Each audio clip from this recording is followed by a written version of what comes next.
Hi, I'm John Faisandier, and yesterday I posted about the manager who tried the friendship approach. Beer on Fridays, coffee chats, really connecting. And his team member, technically brilliant and indispensable, still wouldn't deliver. Why didn't friendship work? Because for some people, friendship isn't what they need. They need something most managers are terrified to give them. They need boundaries. Not because they're bad people, not because they're trying to take advantage, but because they genuinely don't have an internal sense of where the line is. Let me explain what I mean. Here's the thing most leadership training won't tell you. Not everyone has the same internal organising system. You probably have a pretty good sense of what's appropriate to say in meetings, when you've pushed too far, when you need to back off. That's your internal compass, your sense of boundaries. But some people didn't develop that growing up. It's not their fault. They didn't have the boundaries set for them as kids. They never learned where the lines are, which means they'll keep testing until someone shows them. And if nobody does, they just keep going. Angus, one of the managers I work with, described this perfectly. He said, I'm trying to push accountability boundaries with my team leaders. Some of their people are slacking off on night shift. They are passing the problems to the day shift. And my team leaders say, if I push my team too much, they're going to quit. They're going to call in sick. So I'm not going to push them. Now, notice what's happening. The team members are testing boundaries. The team leaders won't set them. So the problems keep getting worse. And Angus is stuck in the middle trying to figure out how to be both kind and firm. Which brings us to the framework. I teach something I call the KFC of assertiveness. It's not the chicken, it's the boundaries. And it's kind, firm and clear, KFC. Facilitator Sarah Best taught me this. Let me break it down. Kind means you're not punishing them. You're not their disappointed parent. You're not saying, you've wasted enough of my time. You are genuinely trying to help them succeed. Firm means the boundary is non-negotiable. This isn't a suggestion. This isn't an option. And clear means that they know exactly where the line is. No ambiguity, no room for interpretation. Here's what this sounds like in practice with a team member who lacks a sense of clear boundaries. I need to be really clear with you about something.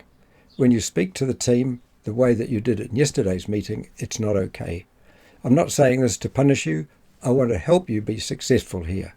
But that kind of language towards the group can't happen again. Do you understand what I'm saying? Now, notice what you're not saying. You don't say, you always do this, or you need to be more professional, or if you keep this up, there will be consequences. Those aren't helpful things to be saying. So you're not lecturing, you're not threatening. What you are doing is you're setting boundaries. Now, Nigel had to do this with someone who kept invading his PA's physical space.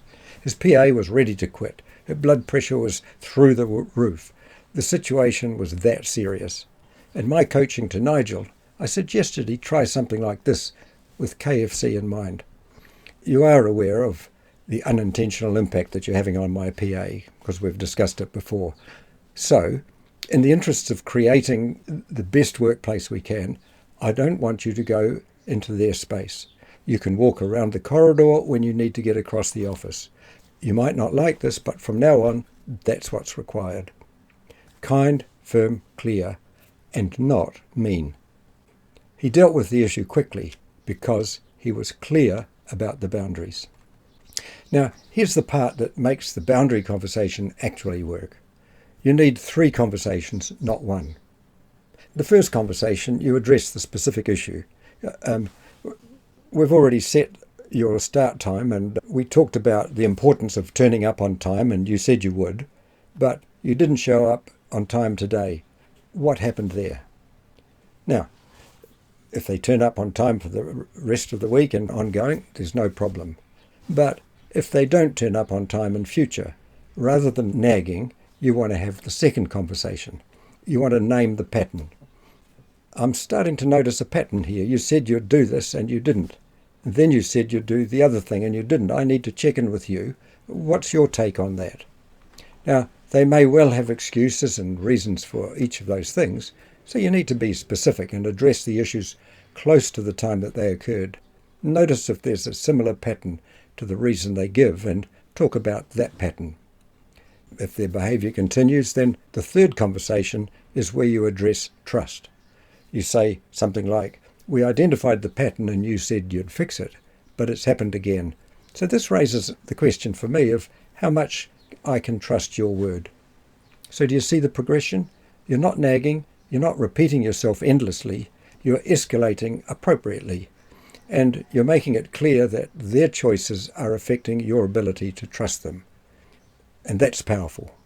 And it's very different from just saying, you need to do better, or how many times have I told you to do that thing?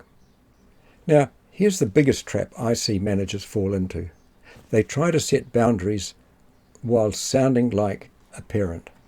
"Look, you've taken up enough of my time and I'm not going to do this anymore. You need to make sure you're here on time." Now, that's mummy or daddy speaking. It's not a manager. The temptation's real, especially when you're frustrated. But the moment you sound parental, you've lost them. Because here's what happens. When you speak from the parent ego state, you automatically trigger the child ego state in them. So the parent ego state is critical, judgmental, and superior. The child ego state, they can be compliant or defiant. "I don't care what you say, I'm going to do what I want." Now, often they don't say this out loud, but their behaviour will reflect that. And when somebody's in their child, so they either rebel or they comply out of fear, and neither one of those builds respect. What you want is an adult-to-adult conversation. When I use the word adult here, I mean the adult ego state. And I teach a lot about this in the conflict-free leadership program. So with the adult-to-adult ego state conversation, you're stating facts, you're being clear about the consequences, you're treating them as a capable person who can make informed choices for themselves. So here's the difference might sound like. The parent-to-child statement would be, "You've wasted my time, I'm not doing this anymore, I'm sick of you." And the adult-to-adult might be, "We've talked about this twice now, and when you don't follow through, it affects my ability to trust your word. What's your plan to change this pattern?" Do you see it? The adult stance doesn't lecture, it doesn't shame, and it doesn't threaten. It invites the other person to step up and respond from their adult ego state as well. Angus was learning this balance. He said, "I delivered the message with kindness, but my boss was like, 'What kindness? This guy's been like this forever. You've got to show him his place.' But I'm balancing all this," he said. And that's the challenge. Your boss might want to speak to you from the critical parent, harsh, punitive, putting someone in their place. And your team members might want you to speak from the nurturing parent, endlessly patient, never holding boundaries. But you're trying to stay in the adult yourself, kind, firm, clear. Facts, consequences, respect for their ability to change. That's what creates lasting boundaries. So what do you get when you set boundaries this way? Well, you get respect. Not fear, not resentment, but respect. One manager who had a team member right at the top end of difficult in this way asked me, "Is there anything that we can do to get empathy from these people who don't have boundaries?" My simple answer was, no, often you can't. They can't give you empathy.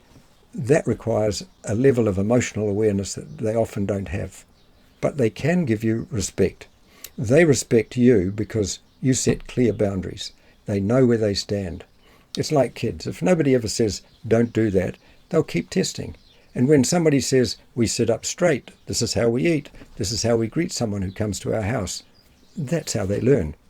Now, your team member might not feel empathy for why it matters to you, but they understand the boundary and they respect it. David was working through this with a difficult team member.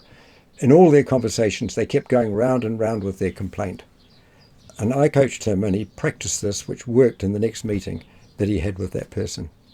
He said, I need to be really clear with you. I've heard you. You've said this has been difficult. I've written down all your concerns, and I'll fix what I can. But we need to finish this conversation now. You might not like it, but I am going to finish now." Kind, firm, clear. That's the formula. So tomorrow I'll share some of the real examples of managers who have learned to set boundaries without becoming the bad guy. But for today, just notice, Where are you avoiding setting a boundary because you're afraid of being a jerk? What's the cost of that avoidance to you, to your team, to your high performers who are watching? And when do you sound like a critical parent? And what would it sound like to be kind, firm and clear instead of just friendly? That's where real leadership starts. It's the thing that we teach in the conflict-free leadership program if you're interested. It's not easy, but it's possible. I'm Faisandier, and thanks for watching.